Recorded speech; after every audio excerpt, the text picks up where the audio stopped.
بسم اللہ الرحمن الرحیم الحمد للہ رب العالمین والصلاة والسلام علی سید الانبیاء والمرسلین قال اللہ تعالی وتبارک فی القرآن المجید والفرقان الحمید یا ایھا الناس کلوا مما فی الارض حلالا طیبا صدق اللہ مولانا العظیم وصدق رسولہ النبی الکریم الرؤوف الرحیم اللہم نور قلوبنا بالقرآن وزین اخلاقنا بالقرآن وادخلنا الجنۃ بالقرآن ونجنا من النار بالقرآن قال اللہ تعالی وتبارک فی شان حبیبہ مخبرا وعامرا ان اللہ وملائکتہ یصلون علی النبی یا ایھا الذین آمنوا صلوا علیہ وسلموا تسلیما الصلاۃ والسلام علیک یا رسول اللہ وعلی آلک واصحابک یا حبیب اللہ الصلاۃ والسلام علیک یا رسول اللہ وعلی آلک واصحابک یا راحت العاشقین۔ تمام حمد و ثنا، تعریف و توصیف اللہ جل مجدہ الکریم کی ذات پاک کے لیے جو خالق کائنات بھی ہے اور مالک شہنشاہات بھی۔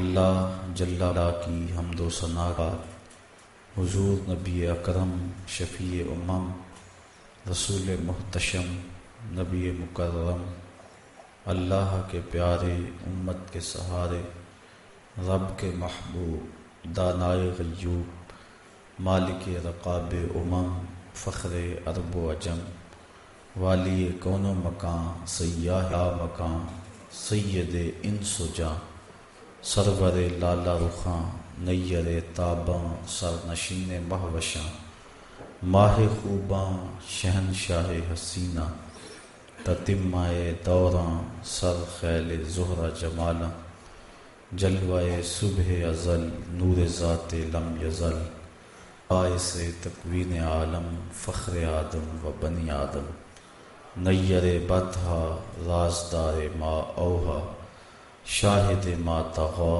صاحب علم نشرہ معصوم آمنہ احمد مجتبیٰ حضرت محمد مصطفیٰ صلی اللہ علیہ وسلم کے حضور ناز میں اپنی عقیدتوں ارادتوں اور محبتوں کا خراج پیش کرنے کے بعد واجب الاحترام ذوی الاحتشام برادران اسلام السلام علیکم ورحمۃ اللہ وبرکاتہ۔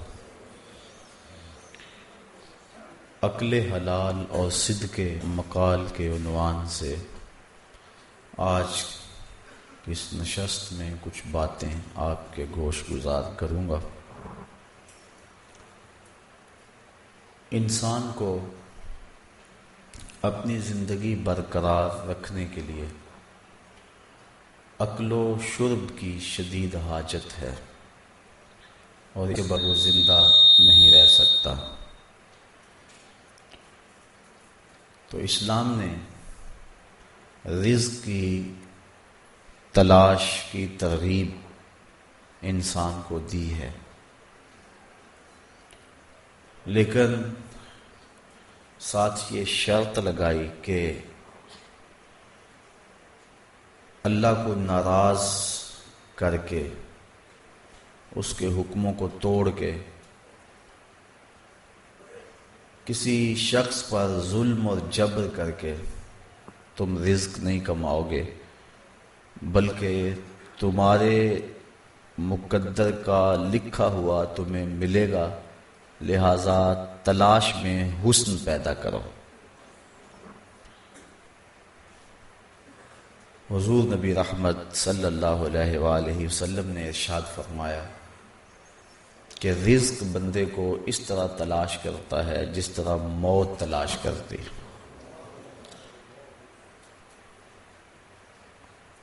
اب جو مقدر کا ہے وہ مل کے رہے گا۔ اگر ہم اپنے مالک کو ناراض کر دیتے ہیں رزق حرام کما کے، تو پھر بھی ہمیں وہی ملا جو مقدر کا، مقدر سے زائد پھر بھی نہیں ملا۔ اور اگر ہم اپنے رب کی رضا جوئی کو مقصود زندگی سمجھتے اور جو سائی کا حکم تھا وہ ہم کرتے، تو پھر بھی ہمیں وہی ملتا جو ہمارے مقدر کا تھا۔ جتنا لکھا ہے اس سے زائد یا کم نہیں ملتا، اور جب لکھا ہے اس سے پہلے نہیں ملتا۔ اب انسان کے اختیار میں یہ بات دی گئی ہے کہ وہ اپنے مقدر کو بذریعہ حلال حاصل کرتا ہے یا بذریعہ حرام حاصل کرتا ہے۔ جس طرح محافل کے اختتام پر لنگر وغیرہ بانٹتے ہیں، میں ایک سادی سی مثال دے رہا ہوں، تو اگر کوئی چینا جھپٹی کر کے وہ لے لیتا ہے تو پھر بھی اس تک مل گیا، اور اگر کوئی ایک جگہ بیٹھا رہا، منتظر رہا کہ میں نے اخلاقی حدوں کو پامال نہیں کرنا، تو بانٹنے والے نے اس کی جھولی میں جا کے وہ ڈبہ رکھ دیا جس میں کھانا تھا، تو دونوں کو کھانا مل گیا۔ جس نے جھپٹ کر چھین کر لیا اس کو بھی مل گیا، اور جو وقار سے اپنی مسند پہ بیٹھا رہا اور اس کو بھی پہنچ گیا، دونوں کو مل گیا۔ لیکن ایک کا طریقہ اچھا نہیں اور ایک کے طریقے میں حسن ہے۔ محفل جو کروا رہے ہیں انہوں نے سب کو دینے کے لیے وہ ڈبے تیار کیے تھے، جو چھین جھپٹ کے لے گا اسے بھی ملیں گے، جو ویسے بیٹھا رہے گا اس کو بھی ملیں گے۔ اب آدمی کی اپنی کیفیت ہے، اگر وہ بے صبرا ہو جاتا ہے، جلد باز ہو جاتا ہے، ہوچا انداز اختیار کر لیتا ہے، تو وہ اپنے مقدر کو حاصل کرنے کے لیے اخلاقی قدریں پامال کر دیتا۔ اسی طرح انسان کے مقدر کا جو بکس تیار ہو گیا ہوا ہے، اللہ نے لکھ دیا ہوا ہے۔ شکم مادر میں جب بچہ تھا 120 دن کا، تو فرشتے نے اس کا رزق بھی لکھ دیا، اس کی عمر بھی لکھ دی، تو وہ لکھا ہوا ہے ہمارے مقدر کا۔ اب اس کو ہم بذریعہ حرام حاصل کرتے ہیں، کسی کا خون نچوڑ کے حاصل کرتے ہیں، کسی کو دکھ دے کے حاصل کرتے ہیں، یا کہ حسن ساتھ حاصل کرتے ہیں، یہ ہمیں اختیار دیا گیا ہے۔ تو ہمیں ترغیب شریعت نے یہ دی، حکم یہ دیا کہ حلال اور طیب کھاؤ، یا ایھا الناس کلوا مما فی الارض حلالا طیبا، کہ حلال اور طیب رزق جو ہے وہ کھاؤ۔ اور نبی رحمت صلی اللہ علیہ وسلم نے ارشاد فرمایا، طلب الحلال واجب علی کل مسلم، حلال رزق کا طلب کرنا ہر مسلمان کے اوپر واجب ہے۔ دیتا سب کو اللہ ہے، جانوروں کو بھی اللہ دیتا ہے، لیکن ان کے گھونسلوں میں نہیں ڈالتا۔ جانوروں کو بھی اپنے گھونسلوں سے نکل کر رزق کی تلاش میں نکلنا پڑتا ہے۔ ہمارا رزق بھی مقدر ہے، لیکن اوپر سے آسمان سے ہمارے گھروں میں نہیں پھینکا جاتا، ہمیں بھی تلاش کا حکم ہے۔ طلب رزق حلال یہ اسلام کی ترغیب ہے۔ تو ہم اپنے مقدر کو ڈھونڈنے کے لیے گھر سے نکلیں، لیکن مالک کی ناراضگی سے ہر صورت میں بچنے کی کوشش کریں۔ حضور نبی شفیع معظم صلی اللہ علیہ وآلہ وسلم نے ارشاد فرمایا، ان اللہ طیب لا یقبل الا طیبا، بے شک اللہ پاک ہے اور پاک کے علاوہ کسی اور کو پسند نہیں کرتا۔ اور پھر حضور نے تذکرہ کیا اس شخص کا جو لمبا اور طویل سفر کر کے آیا ہے اور آسمان کی طرف ہاتھ لمبے لمبے یمدو یدیہ، اپنے دونوں ہاتھوں کو پھیلا کے دعا مانگتا ہے، اور کیا کہتا ہے، میرے رب، اے میرے رب، اے میرے رب، وَمَطْعَمُهُ حَرَامٌ وَمَشْرَبُهُ حَرَامٌ وَمَلْبَسُهُ حَرَامٌ وَغُذِيَ بِالْحَرَامِ فَأَنَّىٰ يُسْتَجَابُ لِذَٰلِكَ، فرمایا اس نے جو کھایا وہ حرام ہے، جو اس نے پیا وہ حرام ہے، اور اس کو جو غذا دی گئی ہے وہ حرام سے، اس کا لباس جو ہے وہ حرام ہے۔ فرمایا حضور نے کہ اس کی دعا کیسے قبول ہوگی؟ تو اگر رزق حرام ہو تو دعائیں قبول نہیں ہوتی، یہ بات ذہن نشین رکھیں۔ ایک صحابی نے حضور سے عرض کی کہ حضور مجھے ارشاد فرمائیں کہ میں کس طرح مستجاب الدعویٰ بن جاؤں، یعنی میری ساری دعائیں میرا رب قبول فرمایا کرے۔ یہ حضرت سعد بن ابی وقاص رضی اللہ تعالی عنہ نے حضور سے سوال کیا کہ حضور اللہ کی بارگاہ میں دعا کریں کہ میں مستجاب الدعوات بن جاؤں۔ تو حضور نے ارشاد فرمایا یا سعد اطب مطعمک تکن مستجاب الدعوہ، اے سعد اپنے رزق کو پاک کر لے، اللہ تیری دعائیں کبھی رد نہیں فرمایا کرے۔ تو جس کا رزق پاک ہو اس کی دعائیں قبول ہوتی ہیں۔ علماء نے دعاؤں کی قبولیت کے سلسلے میں جو گفتگو کی ہے کہ دعا ہر صورت میں قبول ہوتی ہے، لیکن جس کا رزق پاک نہ ہو اس کی اپنی دعا بھی قبول نہیں ہوتی، اور دوسرا مسلمانوں کی دعاؤں سے اس کا حصہ بھی نکال دیا جاتا ہے۔ جب لوگ دعائیں مانگتے اجتماع، یا اللہ تمام کائنات کے لوگوں کو صحت دے دے، ان کی معاشی پریشانیاں دور کر دے، دعائیں ہو رہی ہوتی ہیں، تو جو شخص حرام کماتا ہے نیک لوگوں کی دعاؤں سے اس کا حصہ نکال دیا جاتا ہے، نہ اس کی اپنی دعا قبول ہوتی ہے اور نہ کسی کی دعا اس کے حق میں قبول ہوتی ہے۔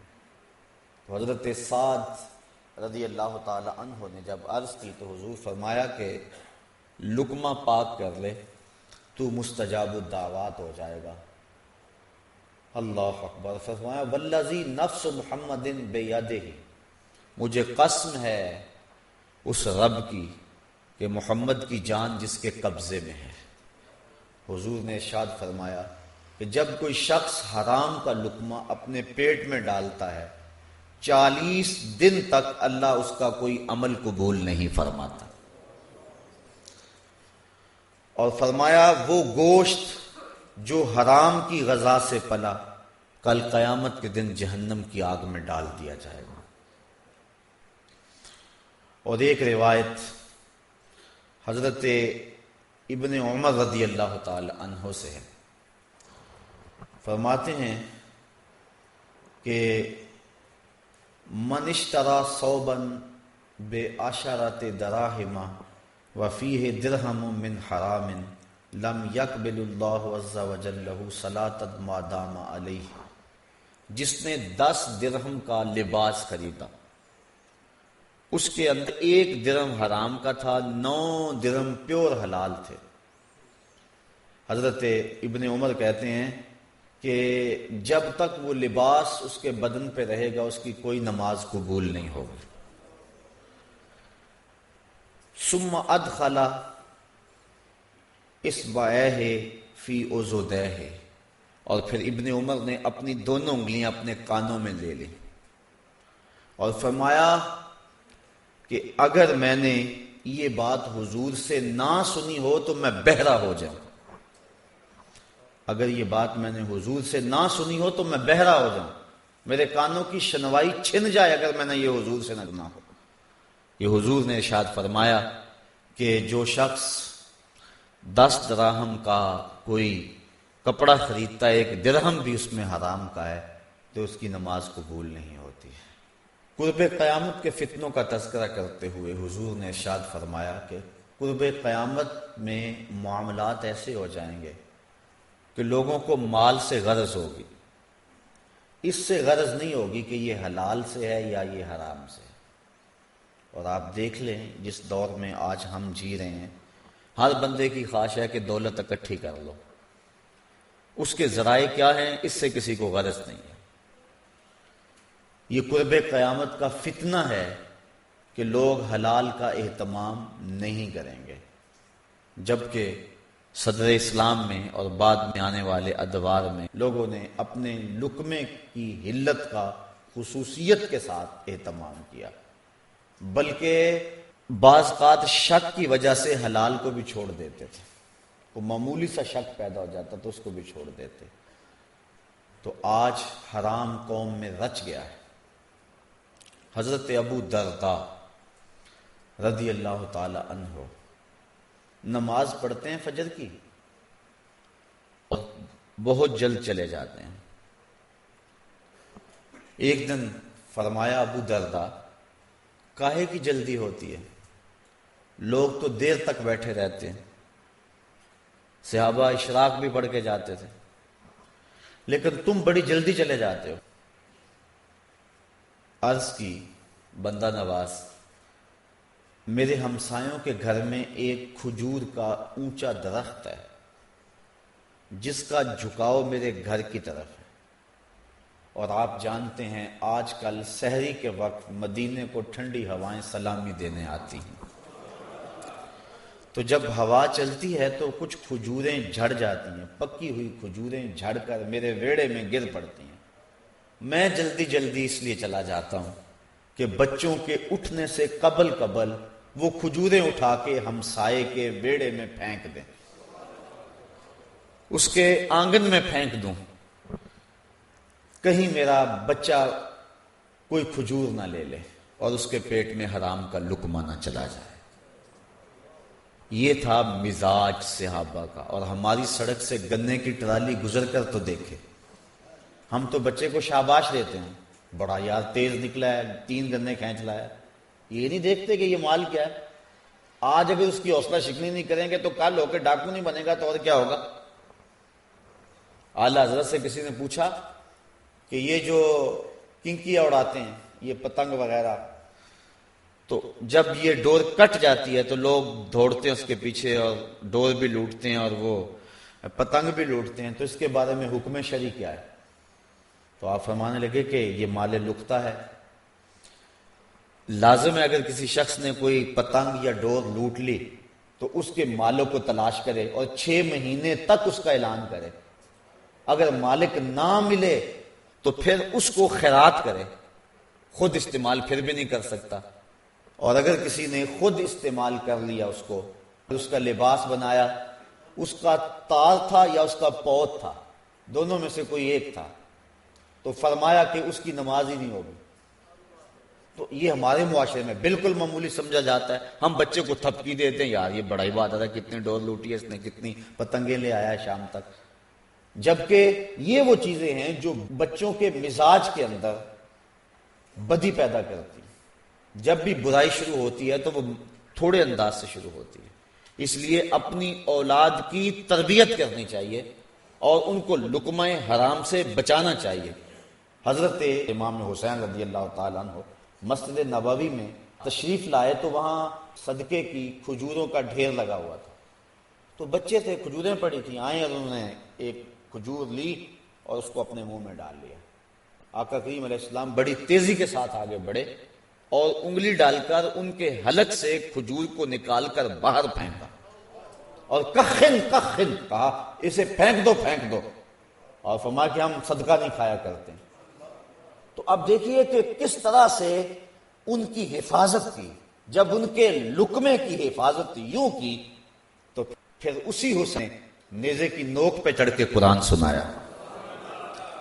تو جب لقمے کی حفاظت، وہ واقعہ بڑا معروف ہے کہ پانی کے کنارے جا رہے تھے ابو صالح جنگی دوست، تو ایک سیب پانی کے بہاؤ پہ دیکھا، بھوک لگی تھی، کتنے دنوں سے کچھ نہیں کھایا تھا، سیب کھا لیا، پھر خیال آیا یہ تو میری ملک ہی نہیں تھا، اب دوڑ پڑے، جدھر سے پانی آ رہا تھا، بڑی دور جا کے باغ آیا جس کی شاخیں لٹک رہی تھی اس نہر میں، سمجھ گئے کہ اسی باغ سے ٹوٹا ہے، باغ کے مالک کو جا کے ملے، کہنے لگے کہ میرے گمان کے مطابق تمہارے باغ کا ایک سیب ٹوٹا ہے، پانی میں بہتا ہوا جا رہا تھا، بھوک بڑی شدید تھی، میں نے کھا لیا، پھر خیال آیا میں بھاگا آیا ہوں، آپ مجھ سے اس کے پیسے لے لیں یا معاف کر دیں، یا کوئی آپ مجھے بتائیں کہ میرا گناہ معاف ہو سکتا ہے کہ نہیں۔ اس نے سوچا کہ ایک سیب کھا لیا اور یہ اتنی دور سے سفر کر کے آیا، یہ تو کوئی جوہر ہے۔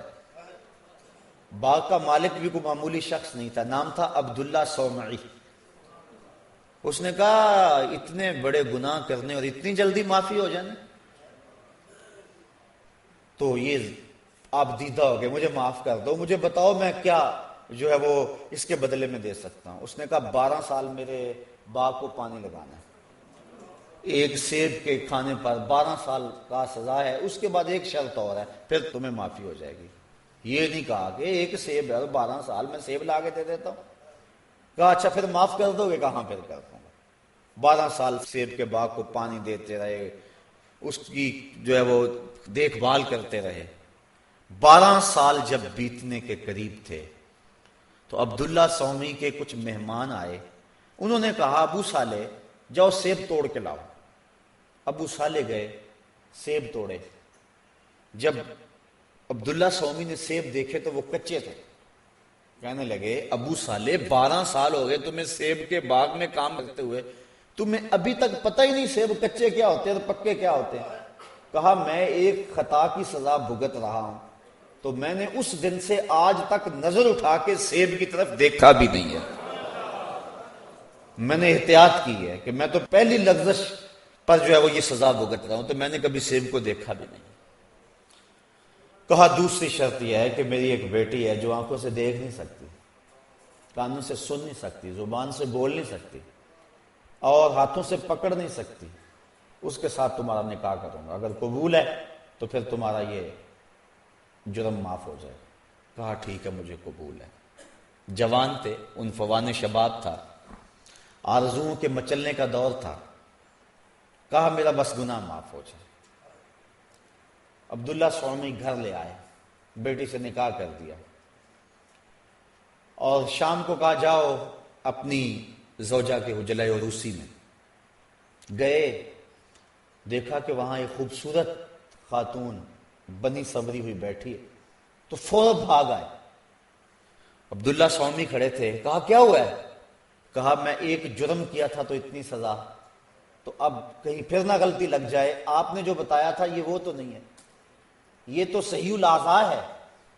کہا بیٹا وہی تمہاری بیوی ہے، وہ جو کانوں سے بہری ہے اس کا مطلب یہ ہے کہ اس نے غیر محرم کی آواز آج تک نہیں سنی۔ جو وہ منہ سے بول نہیں سکتی تو اس کا مطلب یہ نہیں کہ وہ گونگی ہے، اس کا مطلب ہے کبھی اس نے غیر محرم سے کلام نہیں کیا۔ اور اگر وہ پاؤں سے چل نہیں سکتی تو اس کا مطلب یہ ہے کہ وہ 4 دیواری سے باہر نہیں نکلی ہے۔ تو یہ ہے اس کا مطلب اور یہ ہے اس کا مفہوم۔ تو پھر حضرت ابو صالح جنگی دوست اور اس خاتون کے نکاح کے بعد ایک بیٹا جنم لیتا ہے، جس بیٹے کو دنیا غوث اعظم شیخ عبد القادر جیلانی کہتی۔ تو جب لقمہ پاک ہوگا تو پھر نتائج ایسے برآمد ہوں گے، اگر لقمہ پاک نہیں ہوگا نتائج ٹھیک نہیں ہوں گے۔ تو یہ بات ذہن میں رکھیں کہ حفاظت کرے، تھوڑا کھا لیں لیکن ہو حلال کا، حرام کا کہیں شامل نہ ہو جائے، اندر بھی لٹ جائے گا، انسان کے چہرے کا نور بھی باقی نہیں رہے گا، اور آخرت کے اندر وہ بدن جو حرام کے لقمے سے پرورش پاتا ہے اس کو جہنم کی آگ میں جلایا جائے گا۔ اللہ اکبر۔ بلکہ ہمارے بزرگوں نے تو اس باب کے اندر بہت زیادہ احتیاطیں کی ہیں۔ آؤ تمہیں تمہارے احمد رضا کی چوکھٹ پہ لے چلو۔ آج دنیا ان کے نام کے قصیدے یوں ہی نہیں پڑھتی، آج ہر مسجد میں جمعے کے بعد ان کا سلام یوں ہی نہیں پڑھا جاتا۔ ان کی قبولیت ہے بارگاہ رسالت مآب میں، اور ان کی زندگی حزم و احتیاط سے گزرتی رہی ہے۔ اعلی حضرت ایک دعوت پہ تشریف لے گئے تو انواع و اقسام کے کھانے انہوں نے رکھے ہوئے تھے۔ آپ نے شوربہ لیا تو وہ بڑا لذیذ محسوس ہوا، جی میں آیا کہ میں اس کو تھوڑا سا پی لوں، طبیعت کا میلان بھی سمت تھا۔ آپ نے میزبان کو بلایا اور بلا کر کہا کہ میرا جی چاہتا ہے کہ میں یہ شوربہ پی لوں، اگر تم اجازت دو تو میں یہ تھوڑا سا پی لوں۔ اس نے کہا حضور آپ کے لیے تو سب کچھ ہے، تو آپ مجھ سے اجازت مانگ رہے ہیں۔ فرمانے لگے نہیں، جو شوربہ ہوتا ہے وہ عرف میں مشروب نہیں معقول ہے، یعنی پیا نہیں جاتا، کھایا جاتا ہے، اور بطور سالن استعمال ہوتا ہے، بطور مشروب استعمال نہیں ہوتا۔ تو جب میں اس عرف سے ہٹوں گا تو پھر مجھے ضرورت ہے کہ میزبان سے اس کی اجازت لوں، کیونکہ اگر کوئی ہر شخص جو ہے وہ پینا شروع کر دے، تم نے پینے کے لیے تو نہیں بنایا، تم نے تو کھانے کے لیے بنایا، تو پھر کم پڑ جائے گا۔ تو اگر تم اجازت دیتے ہو تو میں لیتا ہوں۔ یہ تھی احتیاطیں ہمارے بزرگوں کی۔ یہ شادی بیاہ کے موقع پہ وہ چٹنی یا وہ دہی وغیرہ رکھتے ہیں تو وہ بطور مشروب تو نہیں رکھتے، کچھ لوگ گلاسوں میں ڈال کر پینا شروع کر دیتے ہیں۔ تو اس وقت مجھے اعلیٰ حضرت بڑے یاد آتے ہیں کہ اس کا عرف کھانے کا ہے، پینے کا نہیں ہے۔ تو جس چیز کا عرف کھانے کا ہو اس کو کھایا جائے، اور جس کا عرف پینے کا ہو اس کو پیا جائے۔ تو اعلیٰ حضرت نے اتنی بھی احتیاط فرمایا کہ اس کا عرف جو ہے وہ کھانے کا ہے، پینے کا نہیں۔ جب میں عرف سے ہٹوں گا تو مجھے الگ سے اجازت دینا پڑے گی۔ یہ احتیاط تھی ہمارے بزرگوں کی رزق کے بارے میں۔ اللہ اکبر۔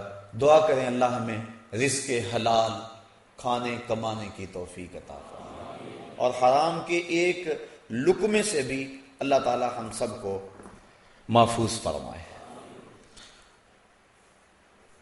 اللہ کے محبوب علیہ السلام نے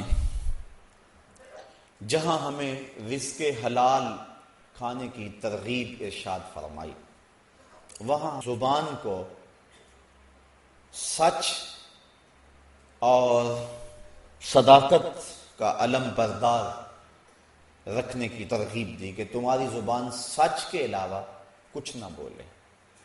بلکہ حضور علیہ السلام نے فرمایا کہ الصدق ینجی والکذب یہلک، صدق نجات دیتا ہے اور کذب بندے کو ہلاک کر دیتا ہے۔ یہ زبان کی آفت ہے کہ زبان کے اوپر جھوٹ آ جائے۔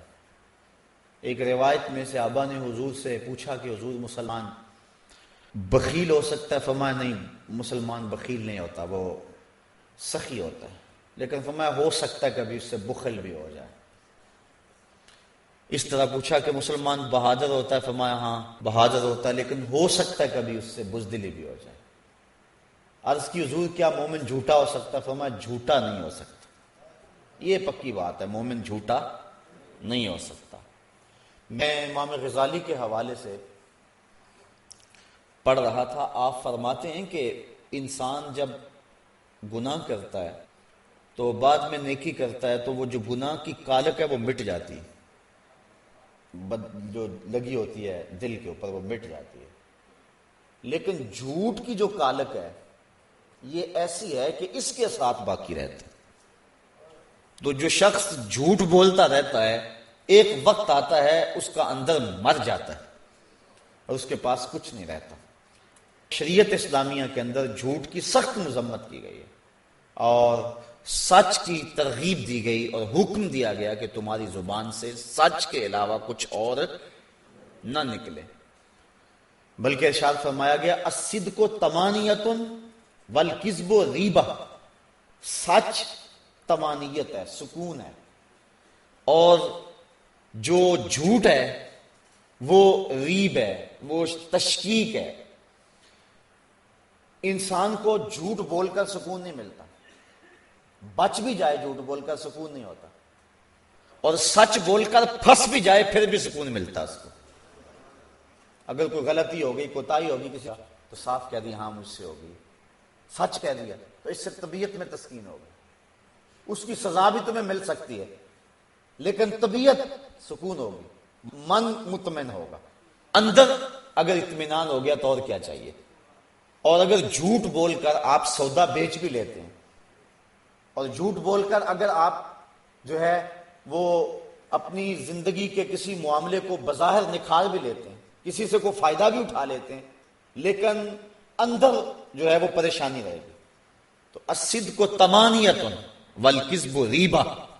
اور ایک حدیث میں حضور نبی رحمت صلی اللہ علیہ وسلم نے ارشاد فرمایا ثلاثۃ نفر لا یکلمہم اللہ تعالی یوم القیامہ ولا ینظر الیہم فرمایا 3 اشخاص ایسے ہیں کہ قیامت کے دن اللہ نہ ان سے کلام کرے گا نہ ان کی طرف نظر رحمت سے دیکھے گا۔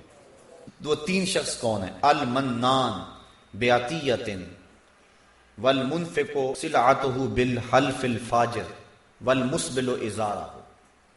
ایک وہ شخص کہ جو دے کر جتلاتا ہے، کسی کو کچھ دے دیا اور اس کے بعد جتلایا کہ میں نے تجھ کو یہ دیا تھا۔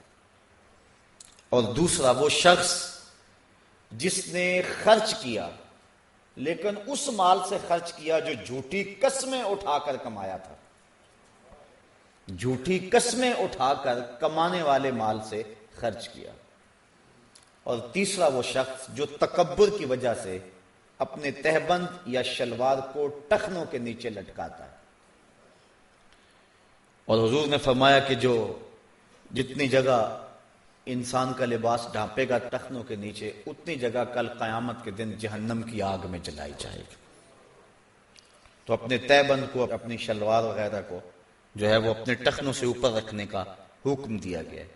بلکہ حضور کبھی اتنی اونچی کر لیتے تھے کہ پنڈلیوں کی سفیدی اس کی چمک سے آبا کو نظر آیا کرتی تھی۔ اللہ اکبر۔ تو یہ 3 وہ شخص ہیں کہ جن کی طرف اللہ تعالی نظر رحمت نہیں فرمائے گا۔ اور ایک اور روایت کے اندر اور 3 اشخاص کا تذکرہ ہے۔ فرمایا ثلاثۃ لا یکلمہم اللہ ولا ینظر الیہم ولا یزکیہم ولہم عذاب علیم۔ 3 شخص ایسے ہیں کہ نہ تو اللہ تعالیٰ ان سے کلام کرے گا، نہ ان کی طرف نظر رحمت کرے گا، اور نہ ہی ان کو پاک کرے گا، اور ان کے لیے عذاب بھی دردناک ہوگا۔ وہ 3 شخص کون ہیں؟ شیخ زان، بوڑھا زانی، جو بوڑھا ہو گیا لیکن زنا نہیں چھوڑتا، ہڈیاں کمبن گوڈے کھڑکن تے اڑ گیا لک تیرا، اجے بھی بدیوں باز نہ آئوں جیو مرد دلیرا۔ وہ مالکن کذاب، اور ایک جھوٹا بادشاہ، حکمران ہو جھوٹ بولتا ہو۔ وہ عائل مستکبر، اور تیسرا غریب آدمی ہو لیکن تکبر کرتا ہو۔ یہ 3 وہ شخص ایسے ہیں کہ قیامت کے دن اللہ تعالیٰ ان کی طرف نہ دیکھے گا، نہ کلام کرے گا، نہ ان کو پاک کرے گا۔ حضرت نبی رحمت صلی اللہ علیہ وسلم نے ارشاد فرمایا اربعٌ اذا كنا فيك لا يضرك ما فاتك من الدنيا۔ اگر تیرے پاس 4 چیزیں ہیں تو دنیا کی کوئی شے بھی تیرے پاس نہیں ہے تو پریشان نہ ہو۔ دولت نہیں ہے، بینک بیلنس نہیں ہے، تیرے پاس کوٹھی نہیں ہے، کار نہیں ہے، رہائش کا مکان نہیں ہے، دنیا میں بڑی محرومی ہے تجھے، بڑے دکھ ہیں دنیا پر تجھے۔ پیدا ہوا تھا کہ باپ فوت ہو گیا، ماں کا سایہ اٹھ گیا، رشتہ داروں نے جو ہے وہ دتکارا، مکان نہیں ہے، دنیا میں دکھ ہی دکھ ہے۔ لیکن اگر 4 چیزیں حضور فرمایا تیرے پاس ہیں تو دنیا کی کسی کمی کو کمی نہ سمجھنا۔ اگر یہ 4 چیزیں ہیں تو ساری دولتیں تیرے پاس ہیں، اور اگر یہ 4 نہیں ہیں تو چاہے تو دنیا کا امیر ترین شخص کیوں نہ ہو، دنیا کے اقتدار کی مسند کے اوپر کیوں نہ بیٹھا ہو، تیرے پاس کچھ بھی نہیں ہے اگر یہ 4 نہیں ہیں۔ وہ 4 چیزیں کون سی ہیں؟ صدق الحدیث، ایک وہ جس کی زبان کو سچ نصیب ہے۔ اگر تجھے بات کا سچ مل گیا تو اتنی بڑی دولت ہے، کوئی دولت اس کا مقابلہ نہیں کر سکتی۔ اور دوسری بات وہ حفظ الامانہ، جو تجھے امانت دی گئی ہے اس کی حفاظت کرنا۔ اور تیسری بات وہ حسن و خلق، اور اچھا خلق، ہر ایک کو ہنس کے ملنا، اچھائی سے ملنا۔ یہ نہیں ہے کہ چہرے پہ یہ بوسط تاری ہو، ماتھے پہ شکنے ہو، عجیب سا بندہ ہو، نہ، لوگوں کو ہنس کے ملے۔ حضور نے فرمایا کہ نیکی کو حقیر نہ سمجھو، ولو ان تلقى اخاك بوجه طلق، اگرچہ تم اپنے مسلمان بھائی کو خندہ پیشانی سے ملو تو یہ بھی چھوٹی نیکی نہیں ہے، یہ بھی بہت بڑی نیکی ہے۔ تو حسن خلق، لوگوں کے ساتھ اچھا سلوک کرے۔ اور چوتھی چیز وعفت طعمہ، اور اس کے کھانے کا پاک ہونا۔ اگر یہ 4 چیزیں کسی کو مل گئی، اگر دنیا کی کوئی اور چیز نہ بھی ملی تو وہ پریشان نہ ہو، یہ 4 چیزیں اس کے لیے بہت بڑی دولت ہے۔ میرا خیال ہے اس کو ہم یاد کر لیں، پھر ایک مرتبہ میں ان 4 چیزوں کو گنوا لیتے ہیں اور اس کو آپ یاد کر لیں۔ اور کوشش کریں کہ ان 4 چیزوں کو ہم اپنی زندگی کے اندر داخل کریں گے. اور وہ پہلی چیز صدق الحدیث، سچی بات. کبھی بھی زبان سے جھوٹ نہ نکالو. یہ زبان اور شرم گاہ. حضور نے فرمایا تم ان 2 چیزوں کی مجھے ضمانت دے دو، میں تمہیں جنت کی ضمانت دے دوں. ان 2 چیزوں کی ضمانت تم مجھے دے دو، میں تمہیں جنت کی ضمانت دے دیتا. تو پہلی چیز صدق الحدیث، سچی بات. حضور علیہ السلام نے فرمایا مجھے قسم ہے اللہ کی کہ میں تمہارے ساتھ مزاح کرتا ہوں، لیکن فرمایا لا اقول الا حقا، لیکن حالت مزاح میں بھی میری زبان سے حق کے علاوہ کچھ نہیں نکلتا. بعض کا لوگ مزاح میں جھوٹ بول دیتے ہیں. کہا نا. ابن عمر لکھتے تھے، کسی نے منع کر دیا کہ حضور کبھی غصے میں ہوتے ہیں کبھی مزاح میں ہوتے ہیں، تو تم لکھ لیتے ہو. تو حضور نے فرمایا لکھتے نہیں ہو. عرض کی حضور مجھے روک دیا گیا. کہا اکتب فوالذی نفس بیدہ، فرمایا لکھا کرو، مجھے قسم ہے اس کی جس کے قبضے میں میری جان ہے، اس زبان سے حق کے علاوہ کچھ بھی نہیں نکلتا. مزاح میں بول رہے ہو یا غصے میں بول رہے ہو. بعض کا بندہ غصے میں آ جاتا ہے، اس وقت بھی بے قابو ہو جاتا ہے. حضور نے ارشاد فرمایا منافق کی 4 نشانیاں، اور جس کے اندر یہ 4 پائی جائیں وہ پکا منافق ہے. اور جس میں 4 میں سے کوئی پائی جائے تو اس میں نفاق کی ایک علامت ہے. یہاں سے نفاق اعتقادی مراد نہیں ہے، نفاق عملی مراد ہے. فرمایا جب وہ بولے تو جھوٹ بولے، اور جب اس کے پاس امانت رکھی جائے تو خیانت کرے، اور جب کسی سے الجھ پڑے تو گالیاں دے. جب کسی سے الجھ پڑے تو گالیاں دیتا ہے، یہ اس کی علامت ہے. تو گالی دینا، زبان سے غصے کے عالم کے اندر ایسی کو بات کرنا، غصہ بھی ہو تو پھر بھی اپنے اوپر کنٹرول رکھے، اپنی زبان سے کوئی ایسا جملہ نہ کہے جو نامحمود ہے. تو حضور علیہ السلام نے ارشاد فرمایا کہ میں تم سے مزاح بھی کرتا ہوں ولا اقول الا حقا، بے شک میں تمہارے سے مزاح بھی کرتا ہوں لیکن سن لو میری زبان سے حق کے علاوہ کچھ نہیں نکلتا. وہ دہن جس کی ہر بات وحی خدا، وما ينطق عن الهوى ان هو الا وحی یوحی، کیونکہ حضور اللہ کی مرضی کے بغیر بولتے ہی نہیں. تو زبان کو ہر حالت کے اندر مائیں بعض کا چھوٹے بچوں کو بہلانے کے لیے کرتی ہیں اور کوئی جھوٹ بول دیتے ہیں ادھر آؤ یہ دیں گے. کبھی ایسا نہیں کرنا چاہیے، یہ بھی جھوٹ ہے. امام بخاری کسی سے حدیث لینے گئے اور بڑا طویل سفر کر کے وہاں پہنچے تو پتہ چلا کہ وہ باہر کھیتوں میں گئے ہوئے، تو آپ ان کے پیچھے چلے گئے. تو وہ اپنے گھوڑے کو بلا رہے تھے، گھوڑا بھاگا ہوا تھا، تو اپنی جھولی کو پھیلا کر جس طرح اس کے اندر چارہ ہو تو دور سے اس کو آوازیں دے رہے تھے، تو گھوڑا ان کی سمت آ رہا تھا. تو امام بخاری پہنچے تو آپ نے یہ منظر دیکھا، ملے تو واپس ہو گئے. انہوں نے کہا آئے تھے، کوئی مقصد نہیں بتایا، آپ مجھے ملنے آئے تھے. انہوں نے کہا میں نے تو اللہ کے رسول کی ایک حدیث کے بارے میں سنا تھا کہ حضور کی ایک حدیث آپ کے پاس ہے. تو کہا پھر سن لو مجھ سے. کہا جو گھوڑے سے جھوٹ بولتا ہے وہ میرے سے نہیں بولے گا، میں تم سے حدیث ہی نہیں لیتا. یعنی ایسی شرائط تھی ہمارے ائمہ کی. تو اپنی زبان کو سچ کا خوگر اور سچ کا عادی بنائیں.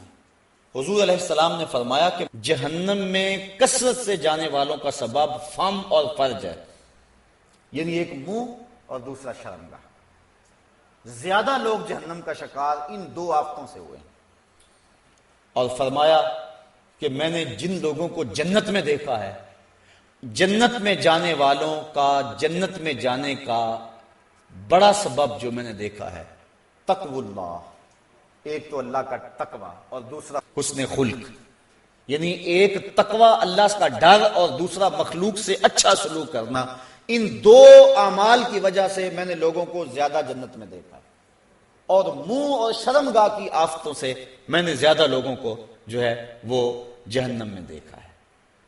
جب منہ کی آفت ہوگی تو اس میں زبان بھی ہے اور اس میں پیٹ بھی ہے، کہ زبان کا چسکا، زبان کی غذا، وہ چغلی غیبت بھی ہے، وہ جھوٹ بھی ہے اور وہ غذائیں بھی ہیں. لیکن بعض احادیث میں فم کی جگہ بطن ہے، کہ یعنی پیٹ کی وجہ سے، شرمگاہ کی وجہ سے. اور اگر بطن ہے تو یہاں فم سے مراد پھر کھانا ہوگا. لیکن دوسری حدیث جہاں حضور فرمایا کہ مجھے تم ضمانت دے دو جو تمہارے دو جبڑوں کے درمیان اور جو دو ٹانگوں کے درمیان ہے، میں تمہیں جنت کی ضمانت دیتا ہوں. تو اس فم سے مراد پھر جو ہے وہ زبان کا معاملہ ہوگا. جب صبح ہوتی ہے سارے اعضائے بدنیاں زبان کے آگے ہاتھ جوڑتے ہیں اور کہتے ہیں کہ تو ایسی کوئی بات نہ کرنا، بات تو کرے گی سزا ہمیں ملے گی. تو دو چیزوں کی اہمیت بہت ساری ہے، ایک حلال کے لقمے کی اور ایک زبان کو سچ کا خوگر بنانا. آج کی اس نشست میں یہی میں آپ کے سامنے بیان کرنا تھا.